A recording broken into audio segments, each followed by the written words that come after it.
Latest எபிசோடுகளை விளம்பரங்களே இல்லாமல் காணுங்கள். இப்ப நீங்க இது அம்மா கிட்ட சொல்லிட வேணாம் பெரியம்மா. பூஜையெல்லாம் முடியட்டும், அதுக்கப்புறம் வேதா கிட்ட எப்ப எதை சொன்னா என்ன நடக்கும்னு உங்க எல்லாரையும் விட எனக்கு நல்லா தெரியும்டா. நான் இப்ப சொல்ல மாட்டேன். ஆனா இந்த ஜென்மத்துல உனக்கு வித்யா தான் பொண்டாட்டி. அதுக்கு அந்த தெய்வமே சாட்சி. ஆனா இந்த விஷயம் எந்த சூழ்நிலையிலயும் உங்க அப்பாவுக்கு மட்டும் தெரிஞ்சிடக்கூடாது. என்ன எனக்கு தெரியக்கூடாது?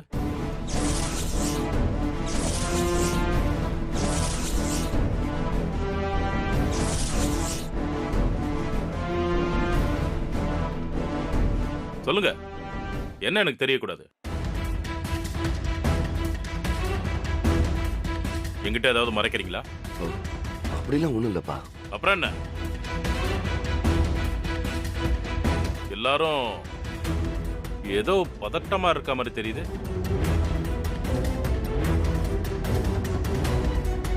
நான் வந்தவொடனே அப்படியே பேச்ச நிறுத்திட்டீங்க.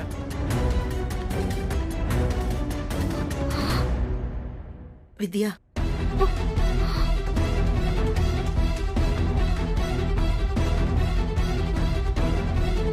ஏதோ திருட்டுத்தனம் பண்ணிட்டு முழிக்கிற மாதிரி இருக்கு.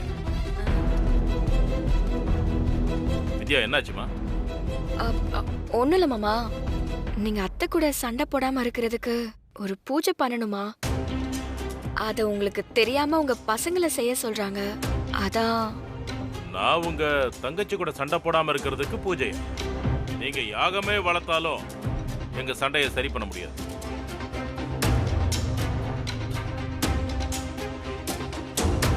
அதுக்கு உங்க தங்கச்சி மாறணும். இதெல்லாம் ஒரு விஷயம்னு டைம் வேஸ்ட் பண்ணாம வேற வேலை இருந்தா போய் பாருங்க.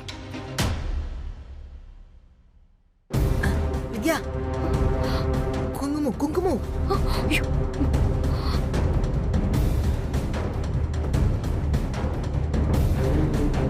வித்யா, சொல்லுங்க மாமா. நீ உன் நெத்தியில மேல் பகுதியில குங்குமம் வச்சிருந்தியா? இல்லையே.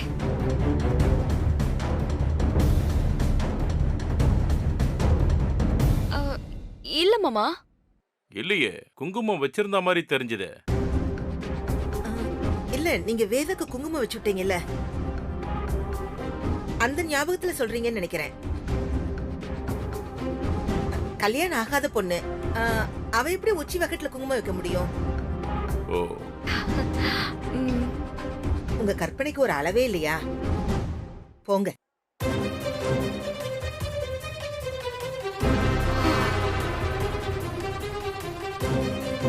இவருக்கு தெரிஞ்சா நேரா வேதா கிட்ட போய் உண்மையை சொல்லி பெரிய கலவரத்தையே நடத்திடுவாரு.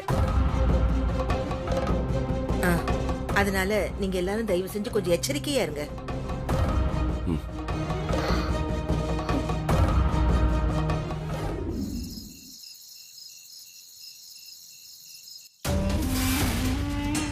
அண்ணா, போதுண்ணே. ஏய், உங்க ஆசை தீர குடிங்கடா. யாருண்ணே நீ? எங்களுக்காக ஏன் இவ்வளவு செய்யற? செய்யணும்னு தோணுச்சு, அதான் செய்யறேன். பல வருஷமா நீங்க ஜெயில இருந்து ரொம்ப கஷ்டப்பட்டிருப்பீங்கல்ல? ஆமாண்ணே, ஜாமீன் எடுக்க கூட ஆள் இல்லண்ணே. ஓ, இந்த ஊருக்காக தான் சம்பவம் பண்ணிட்டு ஜெயிலுக்கு போனோம்.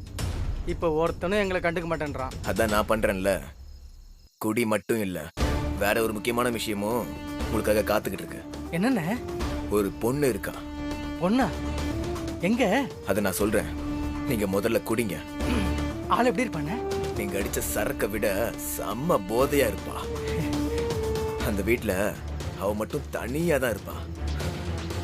புது ஆளுங்க போனா கொஞ்சம் பிரச்சனை பண்ணுவா, ஆனா நீங்க தான் சமாளிச்சுக்கணும். அதெல்லாம் நாங்க பாத்துக்கிறோம். வீட்டை மட்டும் காட்டுங்க. அதோ தூரமா தெரியுது பாரு.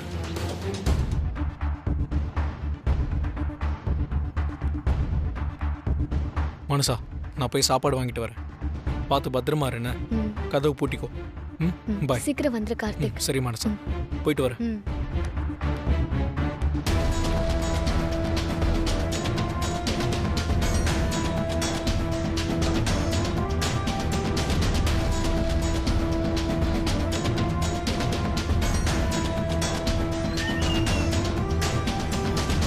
அந்த வீடுதான்.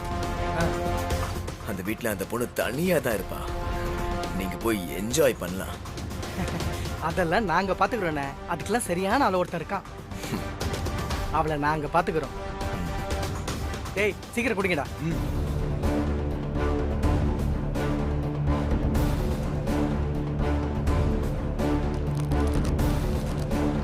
வாங்கடா போலாம்.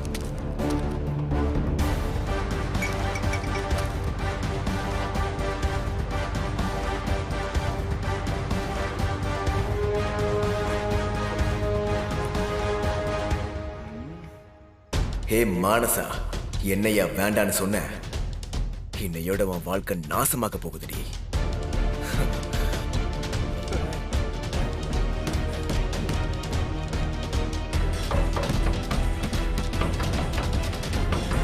கார்த்திக், யாரு? நாங்க தான் கதவை தோற. நாங்கன்னா யாரு? கதவை தோற தெரியும்.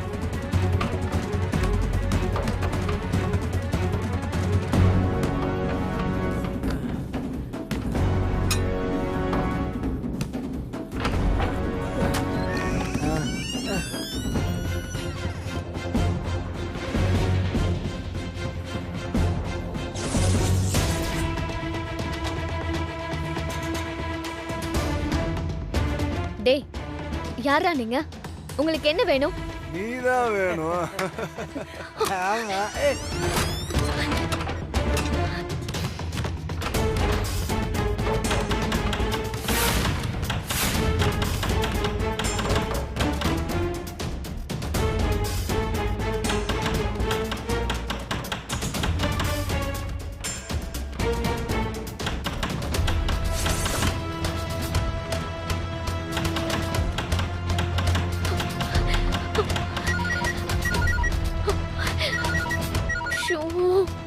போன் இங்க வச்சுட்டு போயிருக்கானே, நான் என்ன பண்ணுவேன்?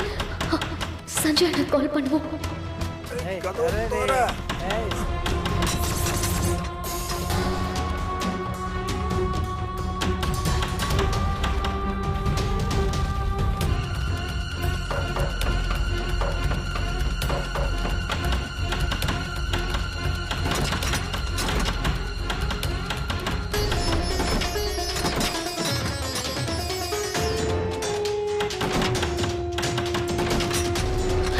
அண்ணா, போன் எடுண்ணா.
விடு அண்ணா.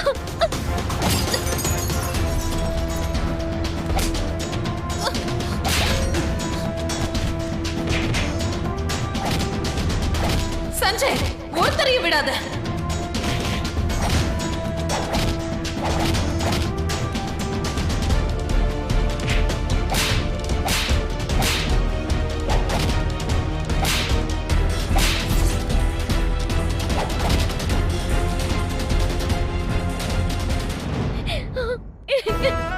அண்ணா, மனசா யார் அவனுங்க? தெரியலண்ணா. கார்த்திக் வீட்ல இல்லாத நேரம் கதவை தட்டிட்டு வந்து என்கிட்ட தப்பா நடந்துக்க ட்ரை பண்ணாங்கண்ணா. சரி, அழாத.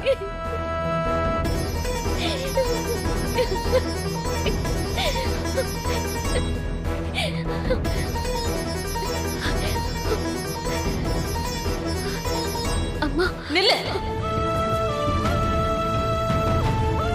உன்னோட இடத்துல யார் இருந்திருந்தாலும் நான் உதவி பண்ணிருப்பேன்.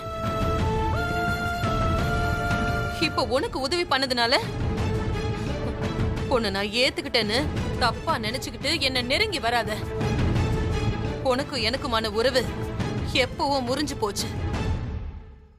அது எப்பவுமே மாறாது. என்ன பொறுத்த வரைக்கும் நீ செத்துட்ட.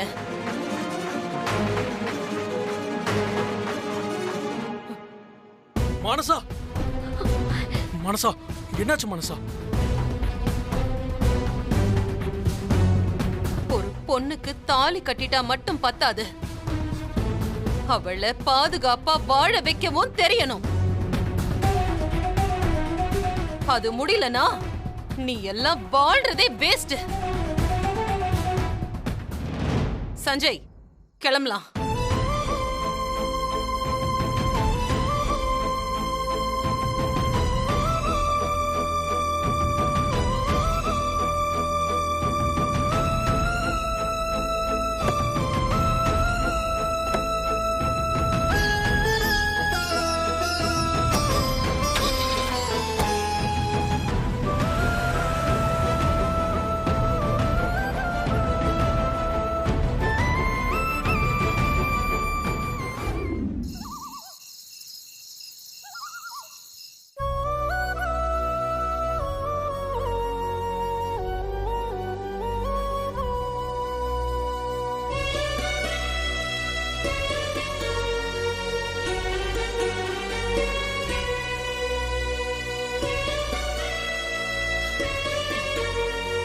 வேதா,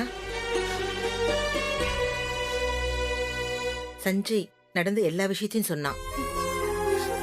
ஒருக்கி ராஸ்கல்ஸ் கிராமத்துல கூட எப்படி இருக்கானுங்க.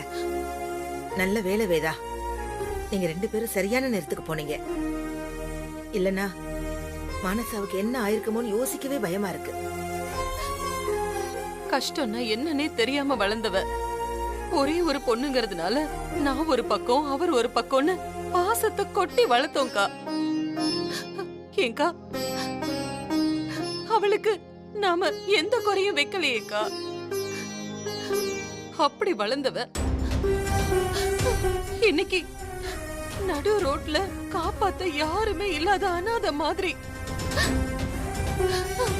மானத்தை காப்பாத்திக்கிறதுக்காக ஓடி வராக்கா.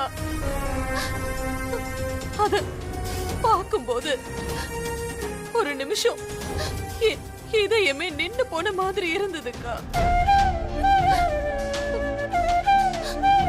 இதெல்லாம் யாரோ ஒரு பொண்ணுக்கு நடந்தாலே என்னால அதை தாங்கிக்க முடியாது. ஆனா ஏன் பொண்ணு வேதா, மகாராணி மாதிரி வாழ வேண்டியவளுக்கு இப்படி ஒரு வாழ்க்கை தேவையாக்கா? அவசரப்பட்டு அவளே அவளோட தலை மேல மண்ணை வாரி போட்டுக்கிட்டாளேக்கா. இனிமே அவளோட விதி மாறுமா? கட்டின பொண்டாட்டிய காப்பாத்த கூட துப்பு இல்லாத ஒருத்தனை கல்யாணம் பண்ணிக்கிட்டு வாழ்க்கைய தொலைச்சிட்டு நிக்கிறா. வெளியூருக்கு வந்திருக்கோம், பொண்டாட்டிய தனியா விட்டுட்டு எங்கேயும் போக கூடாதுங்கிற அறிவு கூட இல்லாம இருக்கான். வேதா வேணும்னு பண்ணிருக்க மாட்டாருமா. கேர்லெஸ்கா, கேர்லெஸ். ஒரு அழகான பொண்ணு அவனுக்கு ரொம்ப ஈஸியா வைஃபா கிடைச்சிட்டா இல்லையா? அதான் அதோட அருமை அவனுக்கு தெரியல. ஆனா ஒரு விஷயம்க்கா, பெத்தவங்களோட பேச்ச மீறி கல்யாணம் பண்ணிக்கிட்டு போறவங்களோட வாழ்க்கை என்ன ஆகுங்கிறதுக்கு இவளோட வாழ்க்கை தான்க்கா ஒரு உதாரணம். அவ என் பொண்ணே இல்லைன்னு வீட்டு வாசல்ல தலைமுழுகின நீ இப்போ உன் பொண்ணுக்காக இவ்ளோ வருத்தப்படுற. இனி எதையும் மாத்த முடியாது வேதா. அவ கழுத்துல அந்த பையன் கட்டின தாலி இருக்கு. ஆனா நாம அவங்கள மன்னிச்சு ஏத்துக்கிட்டா நாம அவ வாழ்க்கையை சரி பண்ணிடலாம் வேதா. அவளோட எல்லா கஷ்டமும் ஒரு செகண்ட்ல தீந்துடும் வேதா. இல்லக்கா, இது அவ செஞ்ச தப்புக்கான தண்டனை. அத அவ அனுபவிச்சுதான் ஆகணும். நான் இப்போ இல்ல, எப்பவுமே என் மனச மாத்திக்கவே மாட்டேன். வேதா, இனி அவளை பத்தி என்கிட்ட எதுவும் பேசாதக்கா.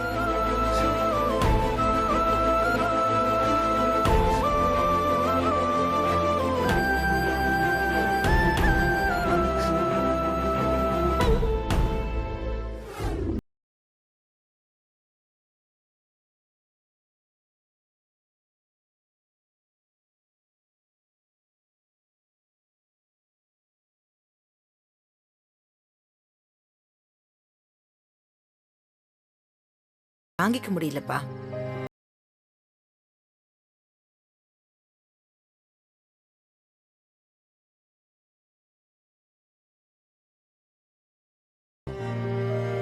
வீடு வர வரைக்கும் கண்ணில் கண்ணீரை தேக்கி வச்சிருந்தாங்க பெரியம்மா.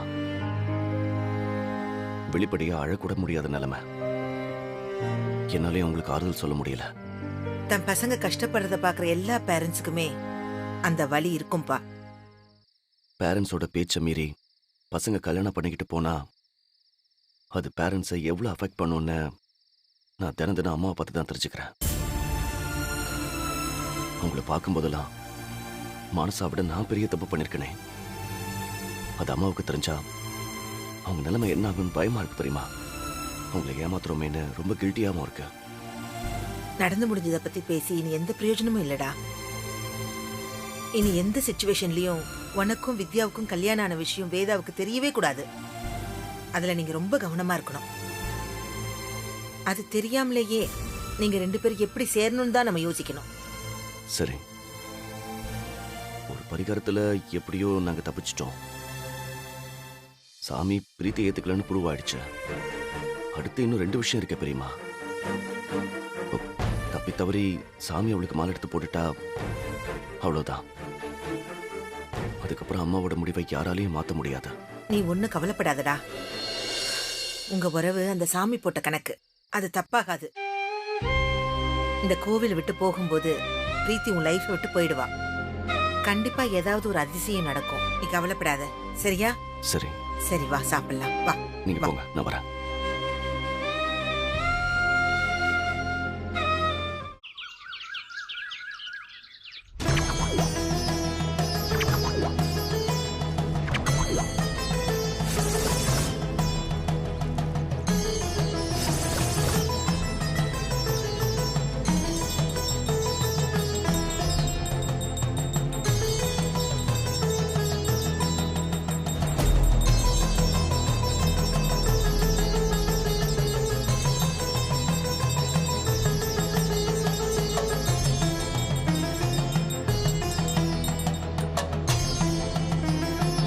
அடிங்கடா.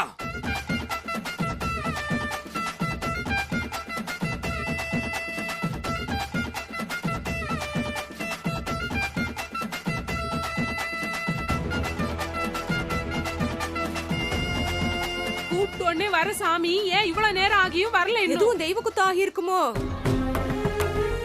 என்னாச்சுங்க ஐயா? தெரியலம்மா. இவர்தான் நமக்கு எப்பவுமே சாமி ஆடுறவரு. மாசத்தோட முதல் வெள்ளிக்கிழமை சாமி அழைச்சி குறி சொல்றவரு. கூப்பிட்டோன்னா வர அந்த கருப்பன் இன்னைக்கு ஏன் இவ்வளவு நேரமாயும் இறங்கி வரலன்னு தெரியலம்மா.